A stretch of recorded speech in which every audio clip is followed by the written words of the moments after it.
आधे तन पे है बाघांबर, आधा तन है नंगा। आधे तन पे है बाघांबर, आधा तन है नंगा। चम चम चंदा चमक रहा है, जब सो है गंगा। चम चम चमका, ओ चम चम चंदा चमक रहा है, जटा में सोहे गंगा।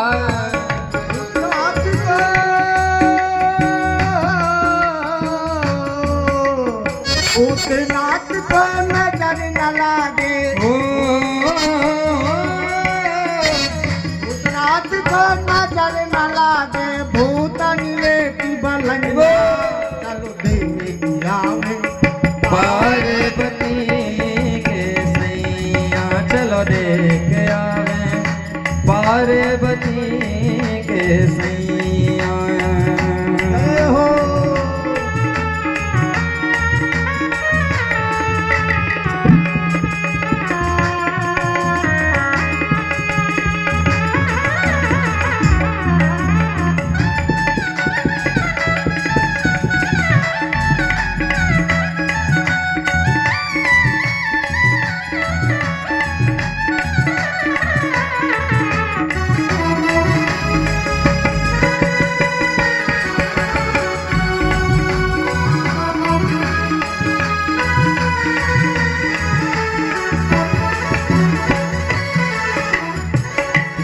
लंगड़ा नाच दिखावे, बहरा ढोल बजाए।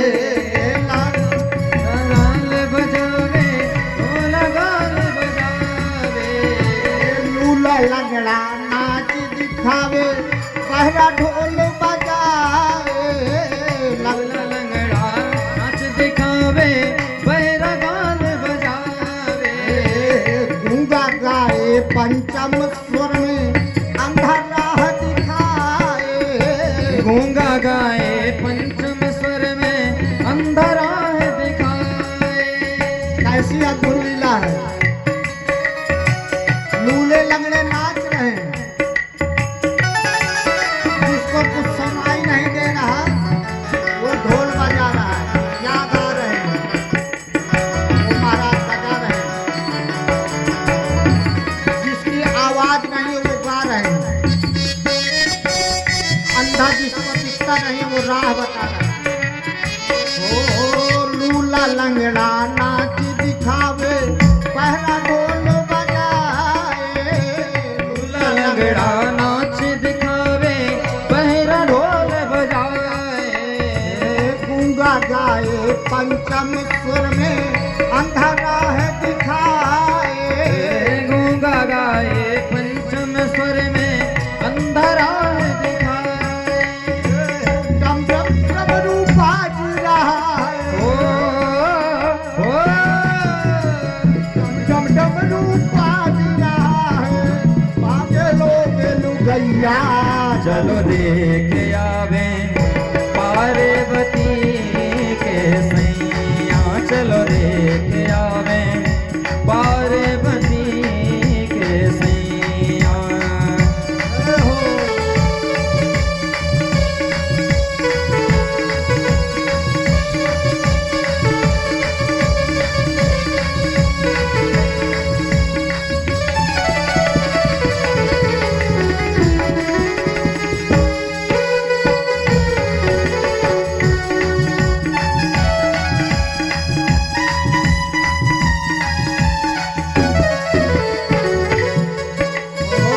राजा हिमाचल के द्वारे पर भीड़ पड़ी है भारी। राजा हिमाचल के द्वारे पर भीड़ पड़ी है भारी। दूल्हा की छवि को देखन हित जुड़ आए नर नारी। ओ बाबा जुड़ आए नर नारी। हाँ जुड़ आए नर नारी। ओ बोले जुड़ आए नर नारी। ओ ऐसा दूल्हा तीन लोक में, ऐसा दूल्हा तीन लोक में। ऐसा दूल्हा तीन लोक में। हमने देखो नैया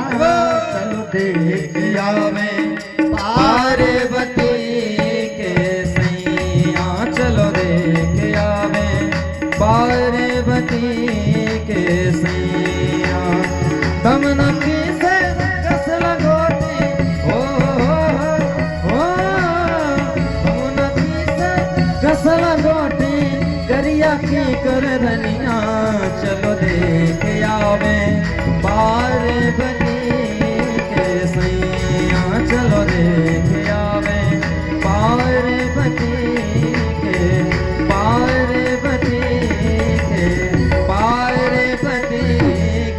सैया। बोलिए भूत भावन शंकर भगवान की जय हो। नमः पार्वती पतये हर हर महादेव। अब भैया ये बारात जा करके हिमांचल महाराज के दरवाजे पर पहुंची।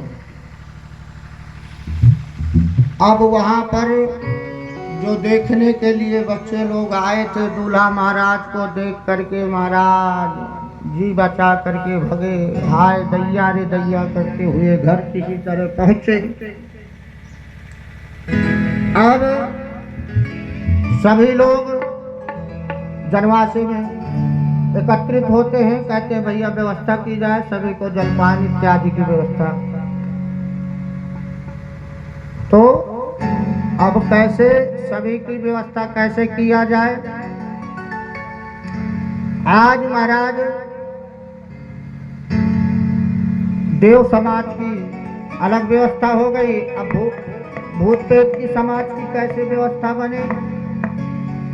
अब किसी के मुख नहीं है, किसी के काने नहीं है, को मुखहीन विपुल मुख काहू कहते हैं। अब बैठे हैं महाराज भूत प्रेत नाश्ता के लिए। उधर देव समाज को हो गया, इधर महाराज जैसे देने लगे तो परोसने वाले सोचते हैं, पहले बैठे थे महाराज बहुत से मुख थे जिनके कि किधर किधर पत्थर डाले। दूसरा महाराज उसके मुख नहीं है तो कहते इनके सामने क्या दे महाराज प्रसाद।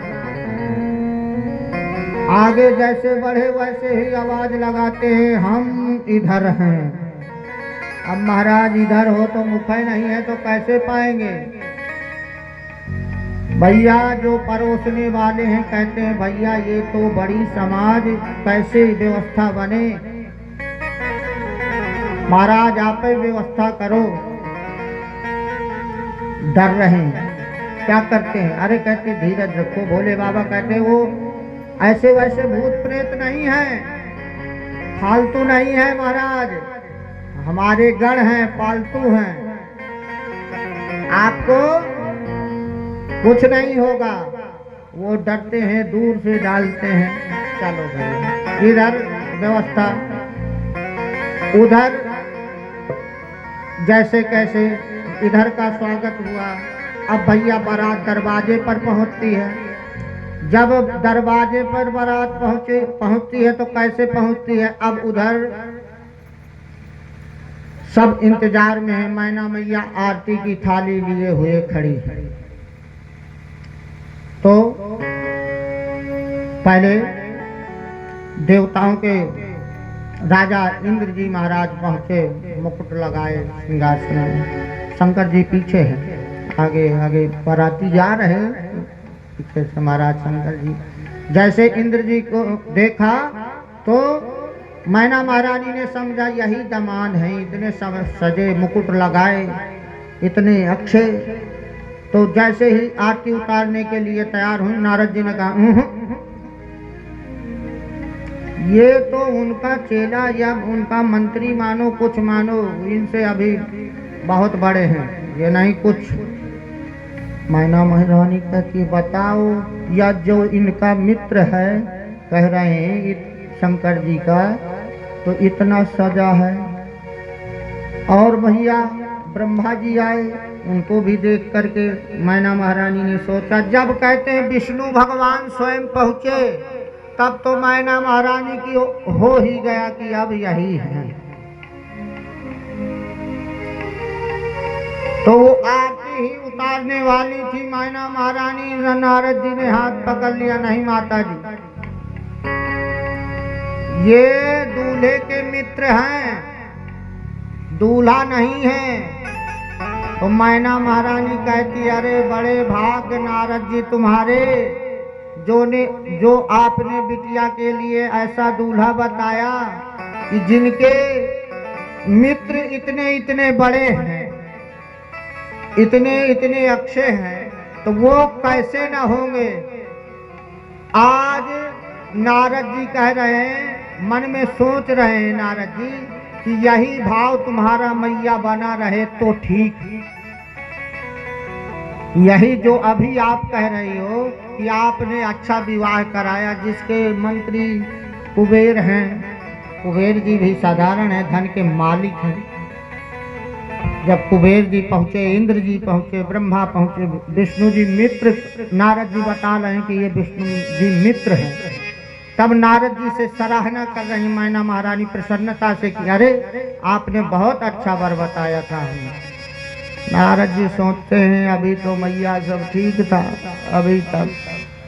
अब मैया अब आप करना, अब जो आएगा वही दूल्हा है, तुम्हारा दामाद है। अब मैं थोड़ा ज्यादा देर नहीं टिक सकता कहीं, अब आप उसकी आरती उतार दें। अब मैं आता हूँ।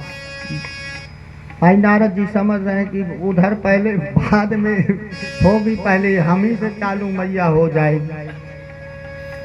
तो माता जी को होता है अच्छा, कन्या का विवाह अच्छे घर में हो, अच्छा दूल्हा हो। पत्नी की भावना होती है, जैसे बेटी की होती है कि हमारा वर हो जो देखने में सुंदर हो। पिता की चाहना होती है कि जिस घर में परिवार में शादी हो रही है उसके अच्छे नाम हो, अच्छा यशवान हो। भाई की होती है कि मतलब उसके मित्रगण अक्षय हो, धनवान हो। सबकी अलग अलग भावना होती है। तो महाराज मैना मैया अब आरती के लिए खड़ी हैं। तो कहते हैं, पहले आंख बंद किए हैं मैना महारानी की, इतने अच्छे जिनके मंत्री, जिनके दोस्त इंद्र जैसे, मित्र विष्णु भगवान जैसे, तो वो कितना अच्छा न होगा मेरा दामाद। तो मैं उनको पहले देखूंगी नहीं, आरती उतार के बलैया ले लूंगी कि मतलब नजर न लगे। आंख बंद किए माता रानी आरती उतारने लगी।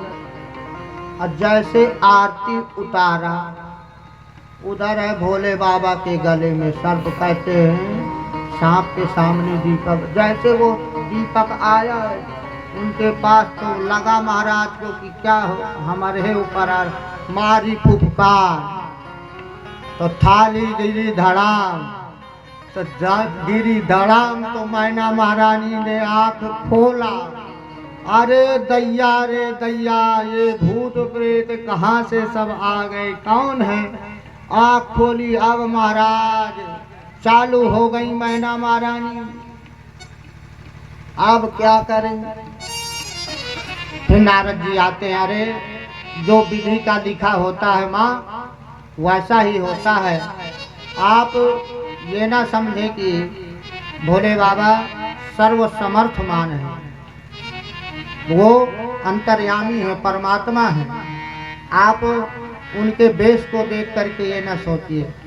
मैना महारानी को समझाते हैं, महाराज पानी ग्रहण कर पूर्व में भोजन के लिए बुलाया जाता है बारातियों को।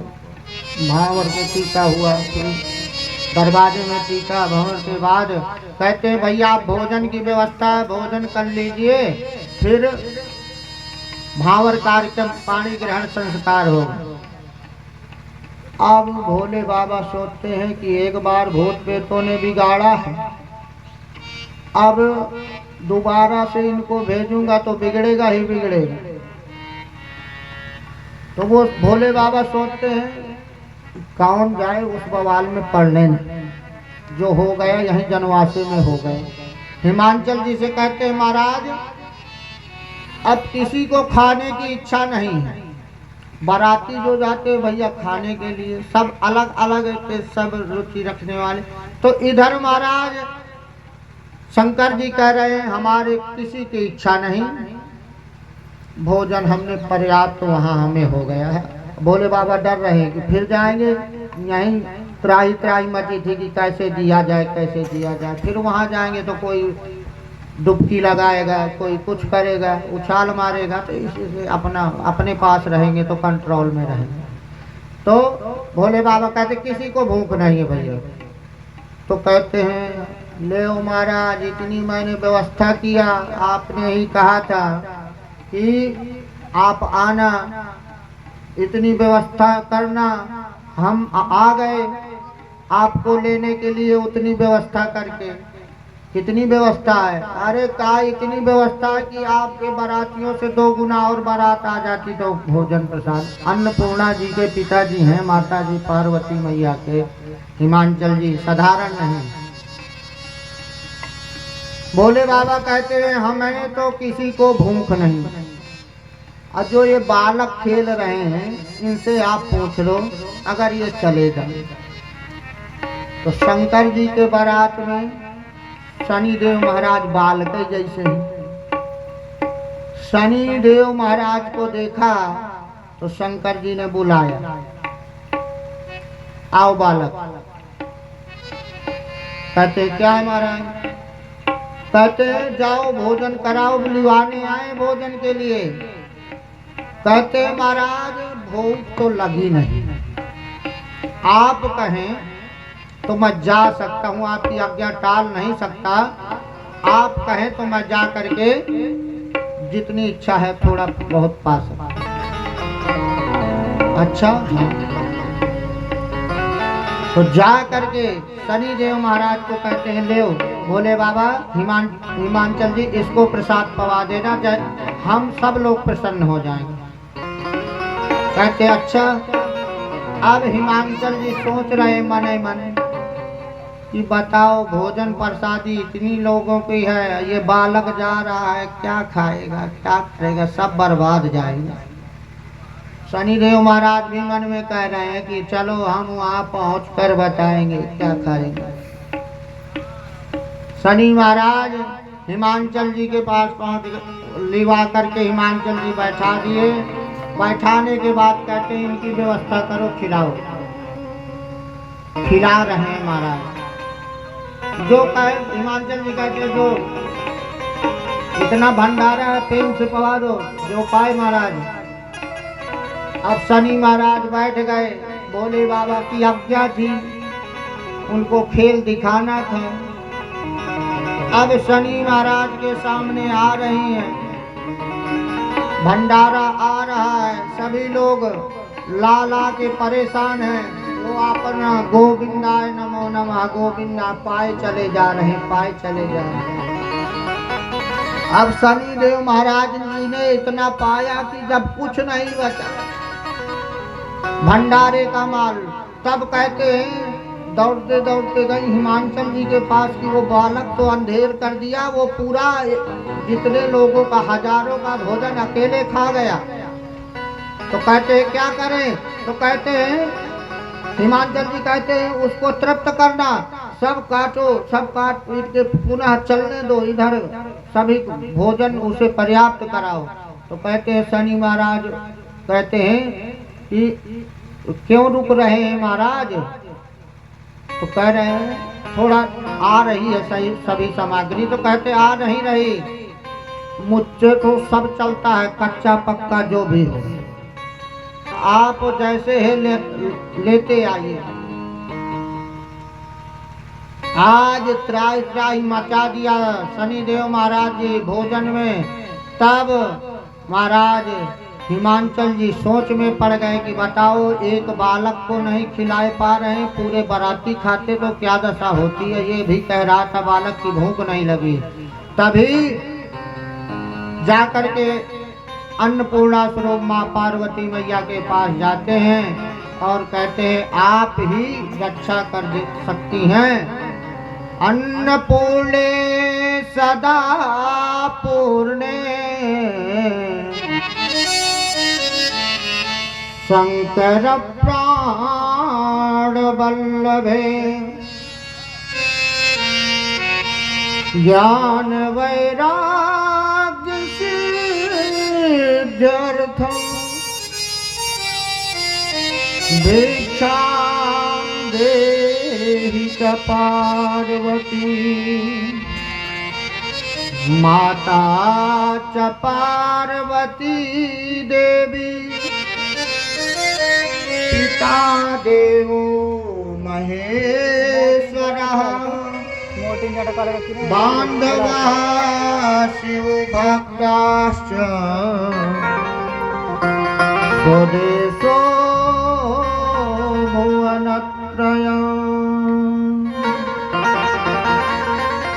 अन्नपूर्णे सदा पूर्णे, हे अन्नपूर्णा स्वरूपा आप लाज रखिए। उसी समय कहते हैं माँ पार्वती जी ने सुंदर थाली लगाई, अपने हाथों से जा करके शनि देव महाराज जी को जैसे ही पवाया, अब माँ के हाथ का भोजन पाते ही शनि महाराज तप्त हो गए और तृप्त होने के बाद जाकर के सराहना करते हैं। सभी बारात भोले बाबा से सभी से बतलाते हैं अच्छी प्रसादी रही। इधर महाराज पाणी ग्रहण संस्कार का समय हो गया। भोले बाबा के आए बारात में, बारात से आकर के मंडप में आए महाराज। अब कहते हैं गांठ बांधनी है, भोले बाबा की गांठ बांधनी है। पार्वती मैया का तो पटका है, भोले बाबा के क्या है, नाउन जी खड़ी हैं। तो कहते लाओ भैया गांठ बांधने के लिए तो एक सर्प को निकाला, काले बांध दो इसमें पटके। और क्या है भोले बाबा के पास, तो नाउन कहती है मैं इसको पकड़ूंगी, गांठ लगाऊंगी। तो ये महाराज छोड़ेंगे कि क्या करेंगे? तो कहते हैं नहीं, फालतू नहीं, सब पालतू हैं हमारे, आप तो गांठ बांधो। और इसी प्रकार कहते हैं जब नेग मांगने लगे तो नेग मांगने पर उन्होंने भोले बाबा कहते हैं अच्छा नींद चाहिए तो ले, काला सर देने लगे तो दो हाय दैया रे दैया कहती है, कह रही है महाराज ये अपने पास रखो तुमने। बड़ा आनंद आया। राम जी के विवाह में सारे सगुन थे और भोले बाबा की शादी में सारे असगुन थे। भूत प्रेत सब, लंगड़े अंधे सब पूरे, पर शादी दो में ही आनंद आया। एक राम जी के और भोले बाबा की शादी में प्रेम पूर्वक पाणी ग्रहण संस्कार करके आए। भोले बाबा कैलाश पर्वत पर आए। कहते हैं एक बार मन में इच्छा हुई कि हम पार्वती मैया के ये कैलाश पर्वत में रहते हैं, जो कोई नहीं वही मुख उठाए यहाँ पर चले आते हैं, हम आपको क्या करना चाहिए? तो कहते हैं भोले बाबा से प्रार्थना किया। भोले बाबा ने कहा ये सुख महलों का सुख नहीं है। कथा आती है कि जो सोने की लंका है भोले बाबा बनवा करके अपने पार्वती मैया के कहने पर निर्माण कराया। और उस समय कोई पंडित नहीं था, उस समय रावण ही पंडित था, शंकर जी का दशानन ही चेला। तो उसको अब मकान बनवाया तो गृह प्रवेश कराने के लिए पंडित जी चाहिए। तो पंडित जी रूप में आए दशानन जी। कहते हैं गृह प्रवेश हुआ, फिर कहा दक्षिणा लो महाराज, पंडित जी संकल्प करो दक्षिणा का। तो दशानन कहते हैं आप हमारे गुरु, मैं चेला हो गया। नहीं, शंकर जी कहते कुछ देना पड़ता भैया, पूजा पाठ के बाद कुछ ना कुछ देना चाहिए। तो जब बार बार नहीं माने तब दशानन जी ने कहा अच्छा देना ही है तो ये संकल्प में मुझे ये अपना मकान दे दीजिए। तो कहते जब ये मकान देने की बात आई, फिर भोले बाबा माता पार्वती मैया की तरफ देखे, ले बनाया रहने के लिए, पर ये केलई अब क्या मांग रहा है। आपका पंडित को भी कहते हैं संतुष्ट ना करो तो क्या फल पूजा पाठ का। अब ये निर्णय कहते हैं भगवान के पास ले चला जाए कि क्या करना चाहिए। तो ब्रह्मा जी के पास गए। अब इधर पार्वती मैया से कह गए, भाई माँ पार्वती मैया कह रही देखो हमने अपने लिए बनाया, उसके बदले में कुछ ले लो। पर वो नहीं मान रहे दशानंद जी। तो कहते हैं निर्णय कैसे हो। शंकर जी कहते हैं चलो, कहते हैं ब्रह्मा जी विष्णु जी जो निर्णय कर देंगे वो हमारे दोनों के मान्य हो। अब इधर भोले बाबा और दशानंद जा रहे हैं, पर चुपचाप माता पार्वती मैया से कह रहे हैं कि आप ये समझ लेना, अगर मैं डमरू बजाया तो मैं केस हार गया, और डमरू ना बजाऊं तो समझ जाना कि मैं केस जीत गया। तो क्या करें। कहा अगर डमरू बजे तो आप आग लगा देना, या इससे ये दूसरे को समर्पित उसी का हो जाएगा, केस हार ही गए। अपनी आशा छोड़ देना, और अगर डमरू ना बजे तो अपना मान के प्रवेश कर जाना।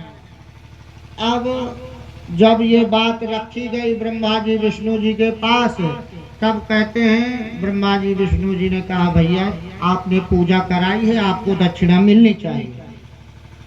ये हम भी कहते हैं, पर अब ये नहीं कि आपने जिसकी पूजा कराई वही मिल जाना चाहिए। आप ये गलत कह रहे हैं कि वही मुझे घर मिल जाए, मकान मिल जाए। तो क्या करें। तो कहते हैं आप निर्णय करो। तो कहते हैं मैं जो मांगूंगा, दशानंद कह रहे हैं वो त्रिकाल दर्शी था महाराज, साधारण नहीं था रावण, ब्राह्मण। क्योंकि कहते हैं रामेश्वरम की पूजा कराने के लिए जो आए थे, स्वयं राम जी ने निमंत्रण वो किया था कि रामेश्वरम की पूजा के लिए सामग्री, तब वनवासी थे श्री राम जी, उनके पास क्या पूजन सामग्री, क्या तो पूरी व्यवस्था करके रावण अपने घर से सब जानता है कि मुझको मारने के लिए, विजय पाने के लिए ये रामेश्वरम की पूजा हो रही है। तब भी वो कहते नहीं, हमको पूछा है, हमारा कर्म है, ब्राह्मण है, जब जजमान के पास जो सामग्री न उपस्थित हो उसको लेकर के जाना चाहिए और जब उसकी पूजा करानी चाहिए। तो रावण ने सामग्री लेकर के पूजन की और विधिवत पूजन रामेश्वरम की कराई, और बाद में आशीर्वाद भी दिया कि विजय भव, आप विजय हो। अपने मरने का भी वरदान मांग रहे, कोई दूसरा नहीं, युद्ध रावण से होना है लंका पार जाकर। तो महाराज दशानंद समझ गया कि आज आंख बंद करके देखता है, उधर ऐसी बात हो गई है। तो माता पार्वती जी मैया अपनी जो आशा है उसको कैसे छोड़ेंगी। तो कहते हैं डमरू बजेगा जब रावण जान गया। अब कहता ठीक है, आपने निर्णय कर दिया, मैंने आपका निर्णय मान लिया। अब केवल मुझको, मैंने इनकी पूजा कराई, ये मुझको तांडव नृत्य दिखा दे, तांडव नृत्य हमको दिखा दे बस। तो हमारा उनका बराबरी हो गई। अब इधर जब तांडव नृत्य भैया बिना डमरू बजाए होता नहीं। अब भोले बाबा कह रहे हैं इसको छोड़ के दूसरा मांगो। अब भगवान कह रहे हैं कि तब फैसले के लिए है कि वो नहीं, मकान न मांगो, दूसरा मांगो। अब यहाँ वो नृत्य मांग रहा है, तांडव नृत्य मांग रहा है, तो कह रहे हो कि दूसरा मांगो। कहते नहीं, अब उसे तांडव नृत्य दिखाओ। जैसे भोले बाबा तांडव नृत्य करने लगे भगवान के कहने पर, तो उन्हें शुद्ध भूल ही गए कि माता पार्वती को मैंने कुछ कहा है और प्रेम पूर्वक डमरू बजा करके तांडव गति मुंडन पर नाचत गिरधारी। भोले बाबा तांडव गति से नृत्य करने लगे और डमरू बजाने लगे। उधर मैया पार्वती मैया को हो गया केस हार गए। उन्होंने आग लगा दिया, उसको त्याग दिया और आ गई कैलाश पर्वत पर। उन्होंने आशा टूट गई। तो भोले बाबा जा करके पूछते क्यों? अरे आपने तो कहा था कि केस हारेंगे तो डमरू बजाएंगे। अरे कहा उस रावण ने हमसे मांग लिया था कि तांडव नृत्य दिखाओ, मैं तांडव करते करते भूल गया, तो आपने डमरू बजा दिया, मैंने अपना काम कर दिया। तो कहते हैं प्रेम से कैलाश पर्वत पर रहने लगे। कार्तिकेय गणेश जी महाराज की उत्पत्ति और कथाएं हुई। आप भूत भावन शंकर भगवान को हम आप यहीं प्रणाम करते हैं। आगे आज लाला के जन्म तक पहुंचना है। तो आप लोगों ने तीनों बेटियों की कथा श्रवण की है, आकुति, देवहूति, प्रसूति। अब यहाँ पर तीनों बेटियों के बाद में कथा आती है उत्तानपाद जी की। प्रियव्रतोत्तानपादौ शतरूपा पते सुतौ वासुदेवस्य कलया रक्षायां जगत स्थितौ।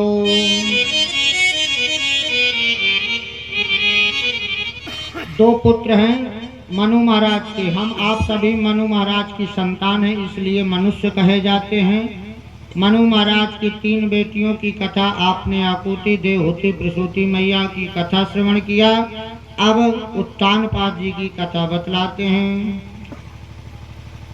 जाये उत्तानपादस्य सुनीति सुरुचिस्तयोः सुरुचि प्रेयसी पत्तुर्नेतराय सुतो ध्रुवाः। उत्तानपाद जी के 2 पत्नियां थीं, सुरुचि और सुनीति। 2 पत्नियां थीं उत्तानपाद जी के। तो सुनीति जी के महाराज ध्रुव जी थे और सुरुचि जी के उत्तम थे। तो सृष्टि नीति इति सुनीति, जिसकी अच्छी नीति हो, अच्छी सोच हो, वो सुनीति जी।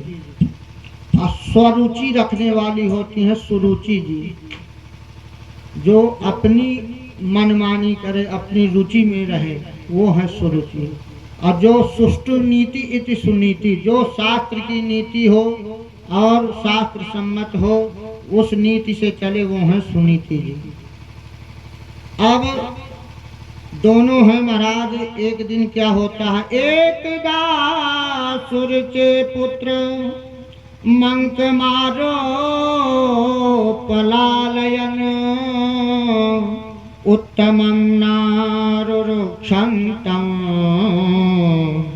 ध्रुवं राजाभ्यनन्दत।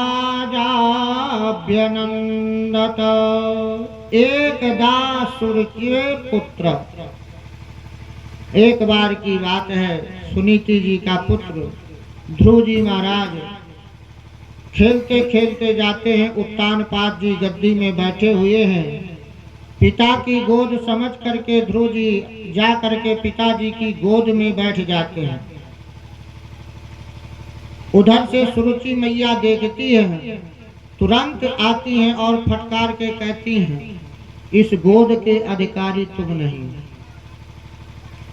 इस गोद का अधिकारी उत्तम है। कहते हैं क्यों माँ? ध्रुव जी ने पूछ लिया, कहा तुम इतना भजन करो पहले कि मेरी कोख से जन्म लो और फिर इस गोद के, क्योंकि सुनीति जी सी सीधी सरल। जब से सुरुचि जी आ गई थी तो अपना एक बाहर कुटिया बना करके रह रही थी, अपना जीवन यापन बालक को पाल रही थी। सुरुचि जी का राज चलता था। उत्तानपाद जी उन्हीं का कहना मानते थे। उत्तानपाद हम आप सभी हैं। ऊर्ध्व गति इति